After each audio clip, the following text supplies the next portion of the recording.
So today I'm going to do a glazing demonstration. So quick review, remember the 5 stages of clay. We have plastic, right out of the barrel or out of the bag. We have leather hard, gets a little hard, and then you can build upon that, construct with that, trim, and then the clay gets, it dries, and then it's ready to be fired the first time. That's referred to as greenware. Then it gets fired to about between 1750 and 1800 degrees Fahrenheit. So the clay is hard, but porous, right? So this is an example of some bisqueware. I have some things today we're gonna glaze. So if you look at this, it's hard. So the clay has changed chemically. All the little particles have begun to fuse together, but it's porous where it absorbs moisture. So we want that property because that's going to help the glaze adhere to the pot when we dip it, or we spray it, or we pour it. So in back of me, there's pots here that all these things these are from the beginning of advanced class, and you'll see pots with different shapes, different sizes, different textures. All of these things are things that we consider when these shapes and these sizes and the surfaces are all things we consider when we select a glaze. So the first thing I want to check is if there's anything sharp on these. I want to sand this. I'm not going to do a lot of sanding here. Normally, if you do any sanding, do it in a well-ventilated area. I would say outside or in one of the kiln rooms or the clay mixing room where the dust can go right out the vent. Also wear a respirator, practice safety. So what I'm going to do here is, this has already been sanded. I'm going to wax this first. So what I'm going to do is take a brush, dip this in, and try to get most of the wax off, just like you were painting trim on a house. I'm going to start in the middle, and I'm going to kind of go out, work my way out, just a little bit. So you don't need a lot, just to get most of it off, and I'm just kind of working it. And I'm using the side of my brush, and what I want to do is just wax maybe 1/4 to 3/8 of an inch up. I like doing that. That way if the glaze runs a little bit. Now there are some glazes which are really fluid that you might want to leave more room and wax up further. So I'm going to do a couple here.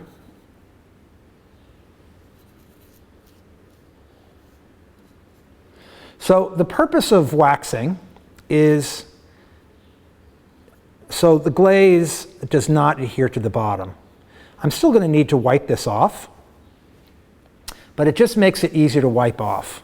And it's possible that if you forgot to wax, you could wipe this off later, but just that would be another step, and it would be more of a mess you'd have to clean up.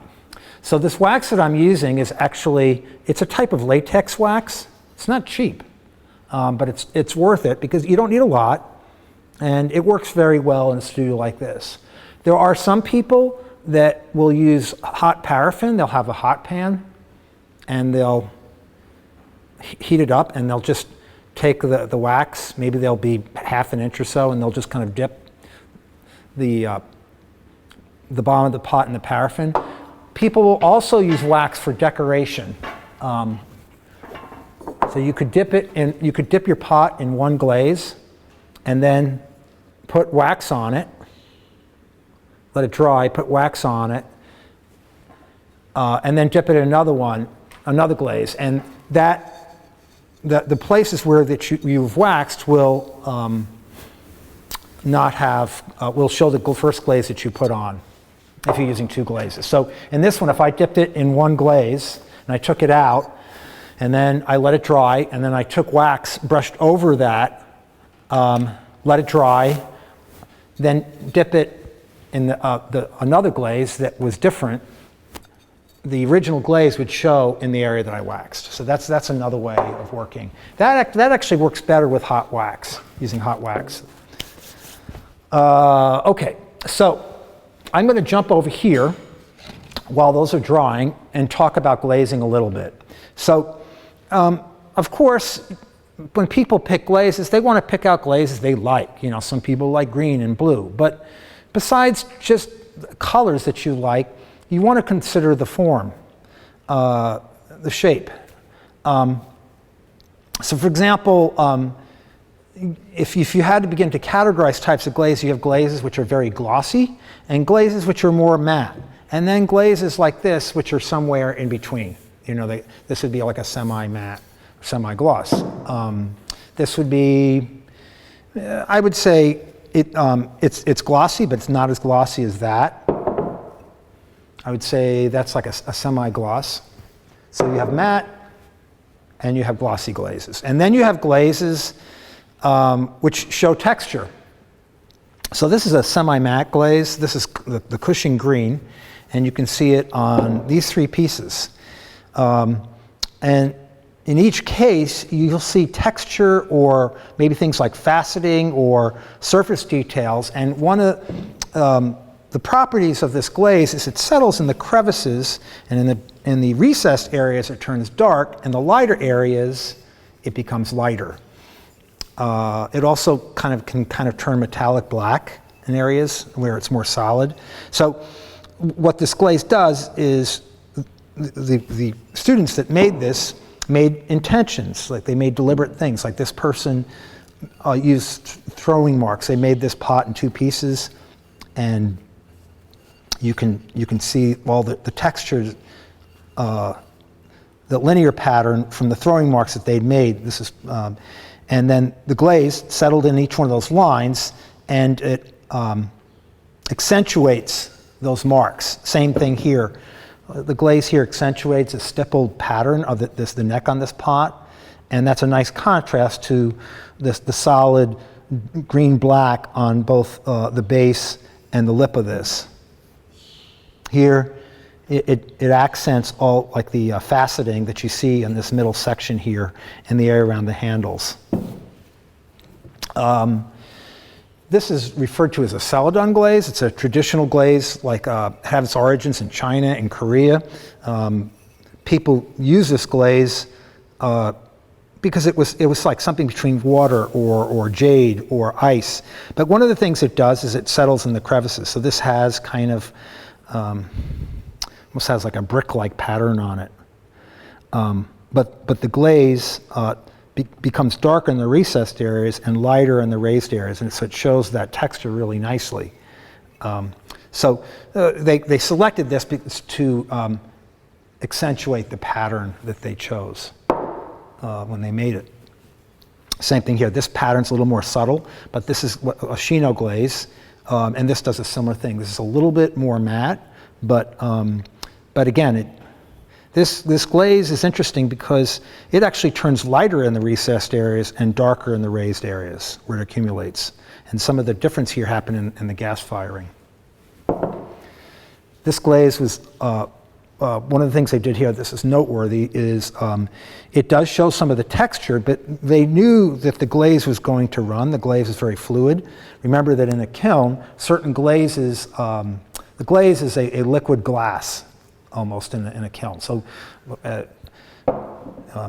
basically what glaze is a compound of alumina, silica, and a flux, and then it's got other ingredients to make it matte or glossy. There are things that give it color, like in this case the copper in this gave us the green. Copper in a higher percentage will make black. The blue that you see in here comes from cobalt. The red that you see here comes from the iron content. So, them knowing that it was going to run, what they did was they left a little extra room that was unglazed for the glaze to run without sticking to the bottom. So the same thing here. This glaze ran a little bit, and originally I think this was glazed a ½ inch up. Okay, so the next thing is that there's various tiles. Some of the tiles are glazes by themselves. Some of the tiles are in combination with other glazes. So when you layer glazes, sometimes one glaze will interact with the other, and you can get a lot of depth or texture or color effects.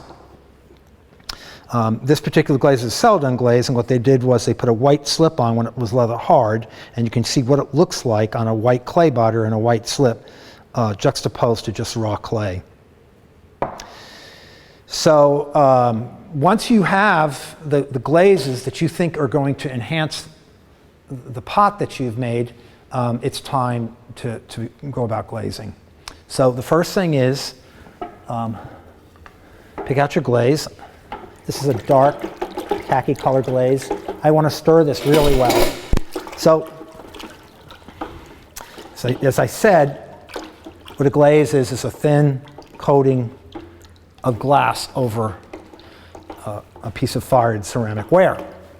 The clay also has silica in it, and flux and alumina. The difference is with glazes they're higher in silica, and silica is a main ingredient in glass. We want to make sure we clean up when we're done the area, and that'll minimize the amount of dust. Fortunately, this is in the liquid form, so there's really a minimum amount of dust that's being produced because it's in the liquid form. It's only when it dries it becomes more of a problem. So what I'm going to do is take a pair of tongs. I'm going to glaze this. So this will be a dark maroon color. And I'm going to grab it here and dip it in. But before I do this, I'll show you a little trick. What I'm going to do is dip the tongs in there, because after I dip this, it's going to make little tong marks, and this will minimize the tong marks by dipping it first. So I'm going to grab it. I'm going to hold it in here. So again, make sure you stir this really well before you dipped it. If you don't stir it well, what will happen is the glaze will settle on the form unevenly. So this glaze is a little thin, so I'm going to dip this twice. And I'm also doing that in this case too because this glaze does not run. Okay, so once that's done, I can wipe this off. I'm going to just get a sponge here. I'm going to wipe that off. And if I just take the sponge and I go like this,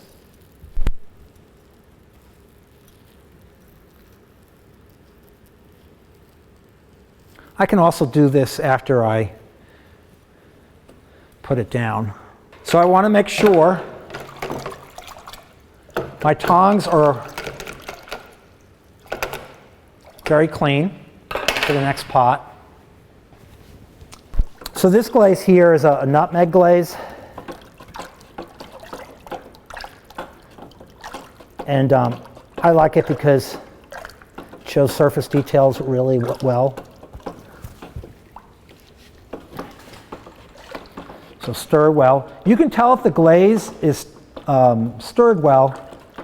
If sometimes there's this hard sediment in there, you'll stir it enough so there's no resistance. So, and if in doubt, check with the instructor, but just make sure it's really well stirred. Some glazes will take longer to stir. In some cases, you'll need an electric mixer because certain glaze ingredients become very, very hard at the bottom, so they need a little bit more coaxing than other glazes. These two that I'm using right now do not require the electric mixer.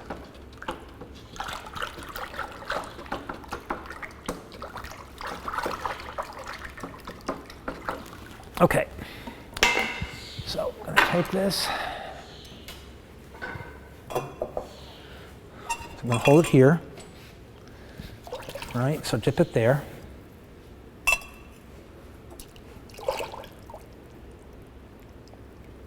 So what I like doing is turning it so it settles in there evenly. I'm just going to do that one just one more time, just another quickie there. Okay. So if you kind of turn it this way and let it stay that way till it's done dripping, it would become more uniform. So, all right, so dipping. So I put the pot down, open the tongs up, tilt it, this is the important part, and then pull straight out.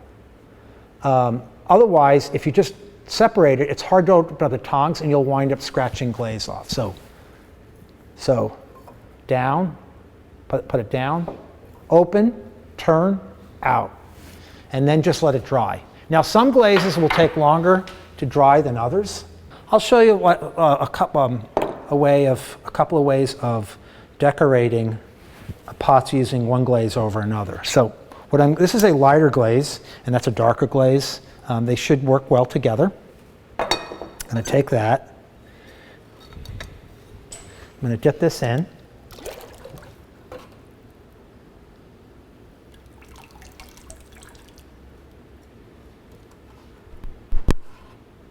Try not to touch the sides of the bucket because that'll wipe glaze off. I'm going to let that sit. I'm going to finish dripping. If you see drips there, don't be concerned about them. You can smooth that out later. We just don't want to touch that while it's wet. If you have a larger pot, move it right to the edge of the table so it's easy to get the tongs off. So look, so I open, pull off. All right. So let's do one more. So I'm going to take that, dip that. So I'm turning that out. Now, again, this glaze is a little thin. This doesn't run much, so I'm going to dip this twice. Just going to keep turning that. So if you turn it like that, kind of rotate it, you're less likely, the glaze will settle more evenly. Then I'm going to take that sponge from your toolkit. I'm going to take that. And this sponge works really well for wiping off the bottoms of your pot. And I can press, if I want to wipe that up the wall a little bit more, I can. And that's ready to go. So we'll do another one with this. So I'm going to take this. So when you use tongs, try to do it in such a way where it's not awkward. Like, this is a little bit awkward, see that? So remember, you're putting this down. So what I would do is practice putting it down, maybe, okay? So that feels comfortable. All right, so now I'm going to take this. Now, most of these two glazes that I selected, they stay in solution pretty long. But some glazes, like if you start glazing and you wait like 5 or 10 minutes, the glaze particles will actually, depending upon the ingredients, are heavy enough where you might need to stir it. So it's a good practice, like after a few minutes, just stir the glaze again. Okay, so I'm going to take this. Oops.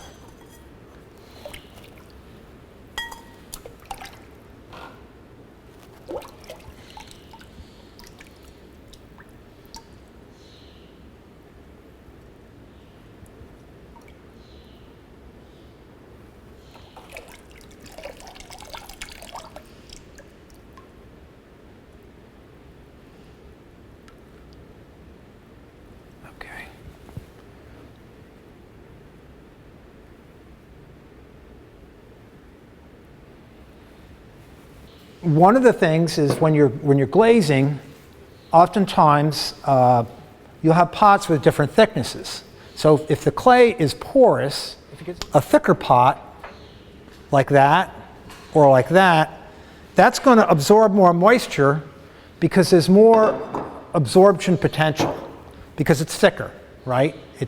There's more mass there to absorb moisture. Whereas a pot which is thinner, let's see here.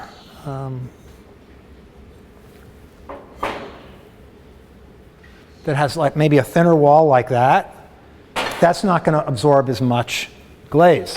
Some glazes are very fluid. So this glaze here has ivory on it, and the ivory tends to be very fluid.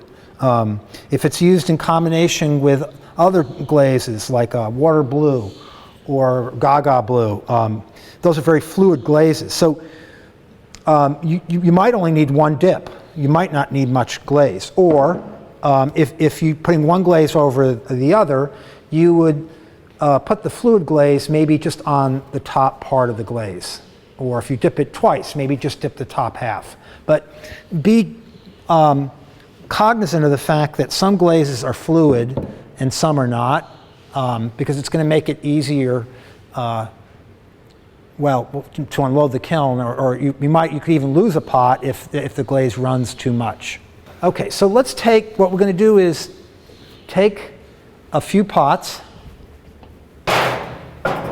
and we can try glazing some of these. So a real basic way would be, if you're layering, I could dip the whole thing over the other glaze, but if I want contrast, what I could do is just dip a portion of this. So what this could be interesting, just to dip the glaze right, either right to that corner there on the form, or just above that, so it runs to that.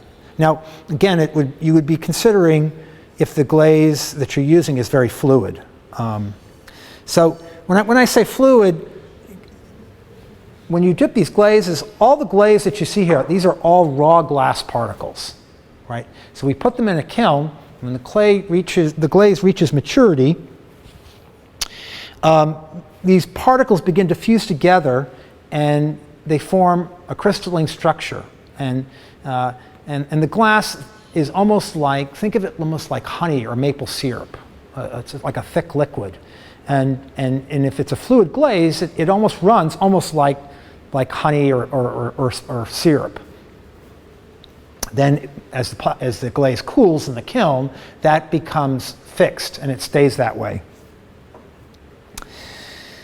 Okay, so what I'm going to do is just dip this here, and this glaze should run just a little bit. A more stable glaze you might have a nice clean line here, but this glaze might just run just a little bit from the top. So I'm going to take this, I'm using the same stick here, and I'm going to let that settle. I'm going to make sure my hands are clean.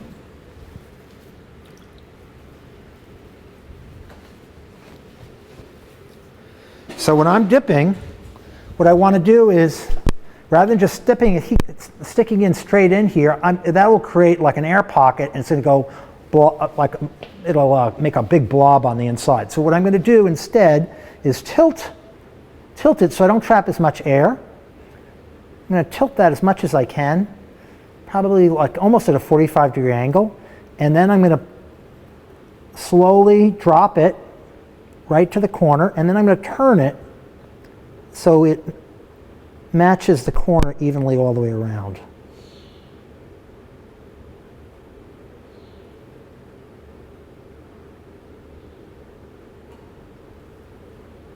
And then I'm going to slowly take it out, tilt it.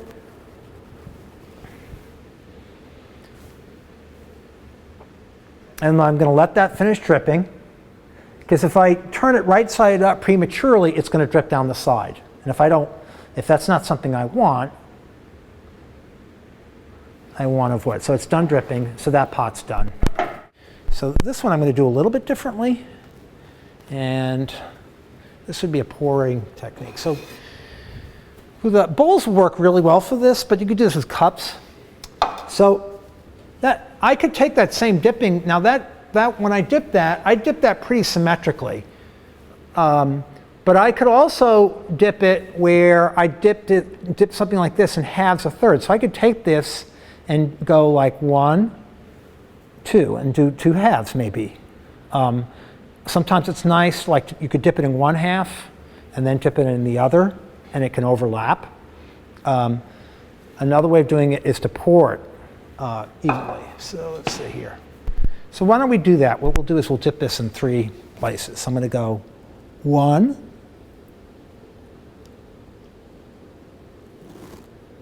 2, 3. And if I want to get it maybe a little even, I could dip it twice maybe.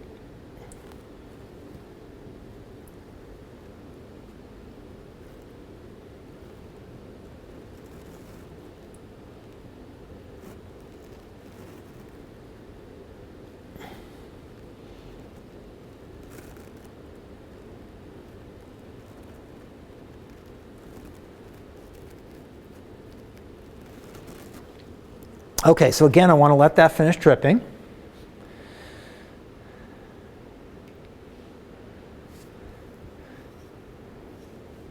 Yeah, and if it's a little bit asymmetrical, I think that's fine. I'm not worried about it. The main thing is I have that nice rhythm of those 3 dips, even if one is dipped a little more than the other. Okay, so that will show in the firing. So this, when these both get glazed, we'll have a lighter color juxtaposed to like a darker red-brown color at the top. Okay, so I'm going to try one more. Let's see. And with this one, what I'm going to do, take a little of the glaze, and I'm going to do a little bit of pouring.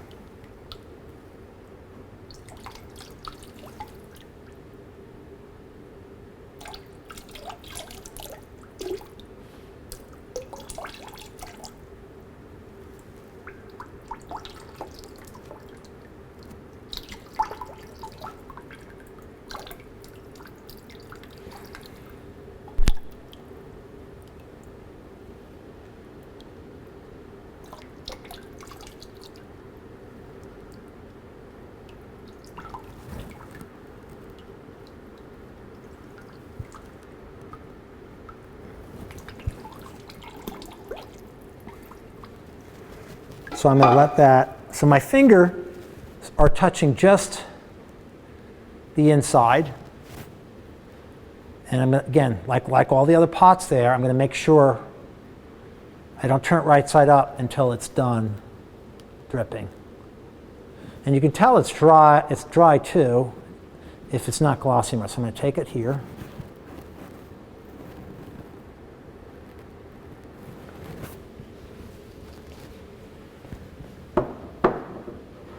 Okay, so that pot's done. So we have a glaze that I've selected that enhances the texture, right? In this case, this glaze is a solid color. And then these 3 have been decorated with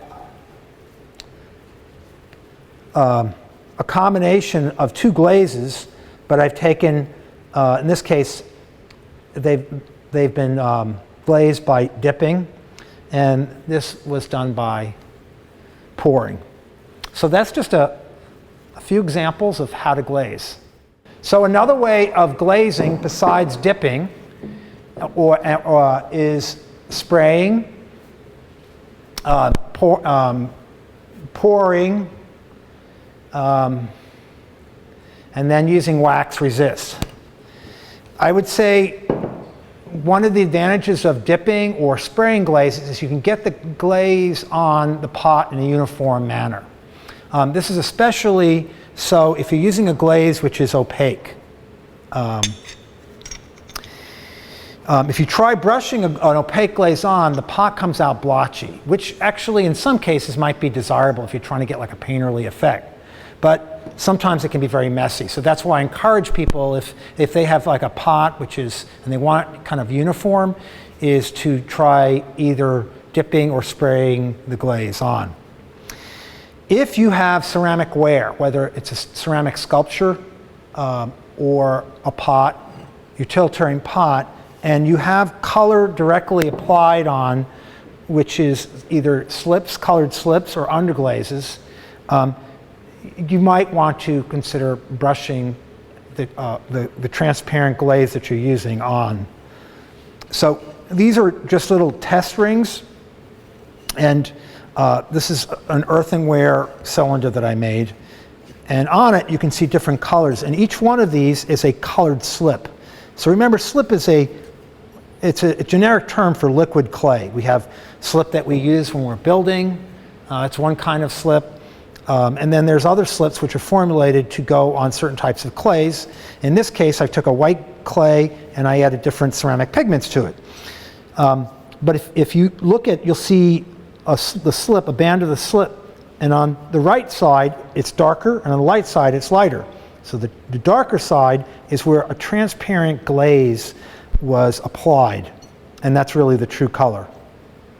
So you just simply make your pot, it gets bisque fired, and you brush the transparent glaze on it. So brushing is another way of applying glaze. It's just that it works best if it's with a transparent glaze, unless you have a way of carefully applying the opaque glaze on, and you can keep track of the amount of coats and how much glaze you're putting on.